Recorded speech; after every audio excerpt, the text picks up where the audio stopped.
you so much for joining me in another video. So as you can tell, based on the title, today we are talking about the history of Celine. Now, I want to talk about this brand because honestly, there's really not a whole lot of information out there. So I just thought, why don't I just do a video on this? So I want to talk about the founder and then the three main creative directors after. So Celine was founded in 1945 in Paris by Celine Vipiana and her husband, Richard, to make a made-to-measure children's shoe store. This was kind of a big risk when we think Paris, World War II, venturing into this area of fashion. Is there anything more luxurious or opulent than having enough disposable income to dress your children in luxury? The first logo used was the signature red elephant logo designed by Raymond Penet, who was a French cartoonist known for his depiction of lovers. Celine was one of the first in the children's shoe industry to take this made-to-measure approach, and it was honestly an instant success. By 1948, they opened up 3 more stores. And I can only imagine Celine Vipiana herself dealing with customers with children and seeing how these women were dressed, right? The difficulty these mothers must have had with what they were wearing. By 1960, the brand made this business decision to venture into ready-to-wear, specifically sportswear for women. The focus was to make clothing comfortable, but also high-end. This is such an obvious, normal thing now. This idea of making fashion more modern for the modern woman who lives a more active life. And I think this is very interesting of this as like the history of the brand and how did later Celine creative directors take on this comfortable sportswear approach. So we'll look at that. And the company also ventured into obviously footwear, adult footwear, leather goods, gloves, belts. I have this vintage horse carriage belt, as well as this vintage Celine horse carriage bag. In 1964, they also ventured into fragrance. They had a fragrance called Vent Fou, which meant wind of the tide. And then they also introduced the Sulky line, so that's what this is. So this is the Sulky line. And this was a way to really elevate the brand's recognition. And the demand for high quality leather goods was increasing, so they opened up a factory in Florence. They also changed their logo to the blason chain, which is inspired by the Arc de Triomphe. So this is a new version, but you can definitely find vintage era. They're getting harder to find, but you can definitely find vintage Triomphe blason chain bags. And apparently the story behind this logo, this Arc de Triomphe chain link logo, was her car broke down right in front of this monument. The designer was just paying attention to the decorative chains. So that intertwined motif was what caught her eyes, so much so that she decided to make that the logo of her brand. And one business decision in 1970 was they expanded their line to the Asian markets. I think that's one reason why you can find so many of these bags on the pre-loved market in Japan, as well as a lot of other accessories like the belts and even ready-to-wear. The brand really did expand to other regions of Asia, to these new emerging economies, right? Fashion is becoming more global. New Celine, this is something they've really ventured out into. A lot of brands are doing this as well, right? Like this isn't just Celine, but this was a business decision they made. And then in 1987, Bernard Arnault buys Celine's capital and becomes owner of all 89 of its stores worldwide. If you're not familiar, Bernard Arnault is the CEO of LVMH, the richest man in the world. I want to make this point about this business deal. According to Dana Thomas in Deluxe, How Luxury Lost Its Luster, I'm just going to read this here. Like Dior and other luxury companies back then, Celine shops were often franchises owned and managed by local merchants who paid Celine a % of the sales. It was the franchises that made the money. It was an easy way for brands to expand their presence, particularly in foreign markets like Japan, and earn a lot of money without much effort. The Vipianas, well into their 60s, were thinking about retirement, and their son had no interest in taking over. In 1987, Arnault proposed to buy Celine, but according to the Vipianas, allowed them to stay and help run it. They agreed and sold 2/3 of their shares. However, within months of signing the deal, the Vipianas say they were unexpectedly ousted by Arnault. Pierre Gaude, who was formerly the LVMH chairman and one of Bernard Arnault's top advisors, stated, "You can stay at home, Grandpa and Granny. We'll call you if we need you."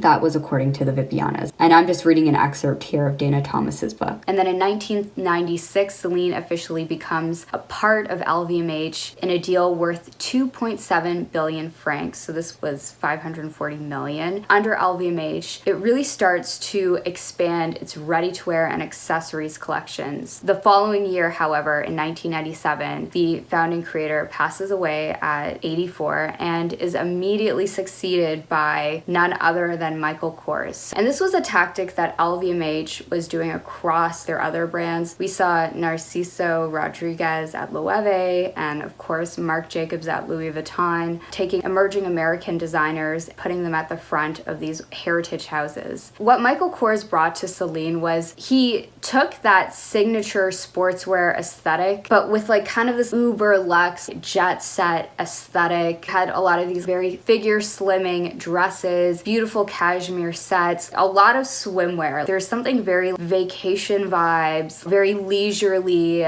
beautiful, colorful tailoring. Some of the bags that were most known at the time were the Boogie, or is it Bougie? I don't know, it was a Boogie bag. I'm sorry if I'm mispronouncing that. And keep in mind, this is sort of that late 90s, early 2000s Y2K era. And then in 2004, Michael Kors left Celine to focus on his own label. The next few years were very rocky. There were a few different creative directors that came in and out. There was Roberto Menichetti, who was previously at Burberry. He took over the brand and it really only lasted a year. And then Ivana Omazic, I do apologize for my pronunciations, but she held positions at Prada, Jill Sander, and Miu Miu. Very interesting choice. And so she was appointed the creative director, but did not meet the expectations that LVMH put in place. And then in 2008, Phoebe Philo joined Celine. She showed her first collection, Spring/Summer 2010, with a very bold statement. Guys, like, let's just think about 2010 Spring/Summer. I'm just gonna throw up some images. Think about who was leading all of these other brands, right? John Galliano was still at Dior. We had Marc Jacobs at Louis Vuitton, Carl obviously at Chanel, Nicolas Gasquet at Balenciaga. So all of these guys leading these very maximal, beautiful collections. Phoebe Philo has this mic drop moment, brings out something that is just so minimal but modern at the same time. And she stated, I just thought I'd clean it up, make it strong and powerful, a kind of contemporary minimalism. And I think this reinterpretation of the modern woman, yes, it's always existed, right? We had Donna Karan in the 90s, we also had Jill Sander, but I think what she really did that made Celine super financially successful, this was like the LVMH formula, guys, like make accessories super hot, super desirable, the handbags, the sunglasses, the desire of these accessories elevated this brand. And I think Phoebe Philo historically has always been able to capitalize on making really good accessories and handbags. And I don't want to rehash my previous videos, but I just want to emphasize these three core points. The first one being the aesthetics of minimalism, not so much being rooted in this 10-item capsule wardrobe, but rather an aesthetic philosophy. There's so many different approaches to the minimalist aesthetic. We can look back into history, Mies van der Rohe, less is more, to even works of modern artists and painters. But 20th century minimalism was an offshoot of earlier modernist movements. And not all of her collections were heavily minimal. She actually had very bright, whimsical collections. They were rooted in sort of this more so modernist approach to aesthetics. The second point I really want to make is this emphasis of luxury for the modern woman. When you look at the marketing, it's geared towards the modern working woman. And this is kind of why I struggle with this association with Phoebe Philo, or more so quiet luxury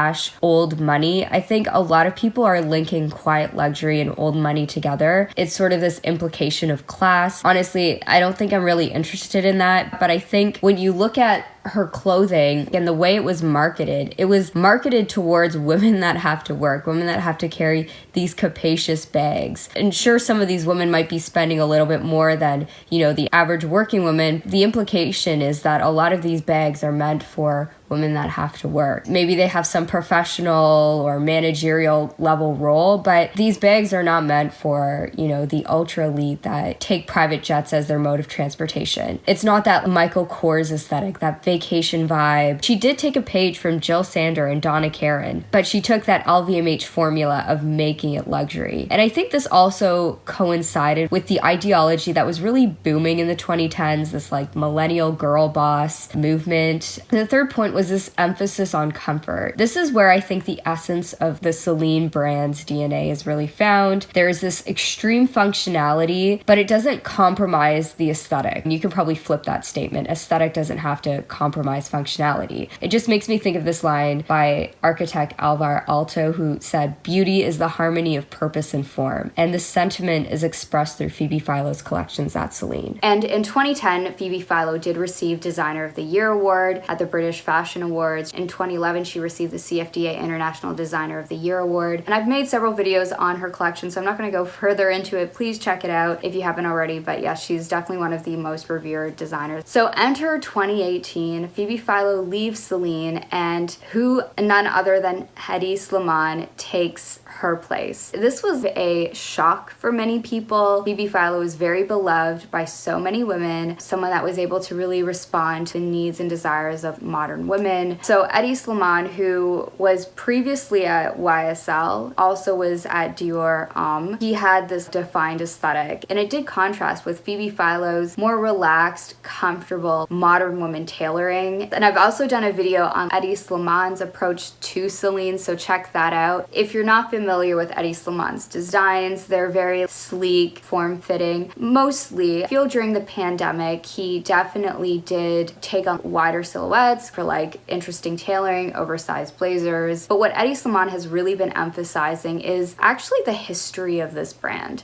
in a very literal sense. And again, I don't want to rehash a lot of the points I've made in my previous videos, but the three major things that the Hedi Slimane or the new Celine era has really implemented that makes it different than the previous creative directors is Hedi has really gone back to the brand's Parisian roots. Phoebe Philo was a British designer. Although she was born in Paris, her parents were British. She was very culturally British. And then Michael Kors was obviously an American designer. Hedi Slimane is really going back to this brand's like Parisian history and going back to the Blancpain or the Triomphe branding, infusing those 60s, 70s elements. And this was when the brand really expanded its ready-to-wear line. And the second point I want to make is expanding its offering. Celine went back to creating perfumes. The branding of these perfumes alone is an ode to Parisian cultures in the 60s and 70s. And this was the era that Hedi Slimane grew up in Paris. He also expanded the brand's offering into menswear, which is clearly a booming market. These were clear business decisions. Finally, the brand has really expanded its offering into Asia. Much like when Celine was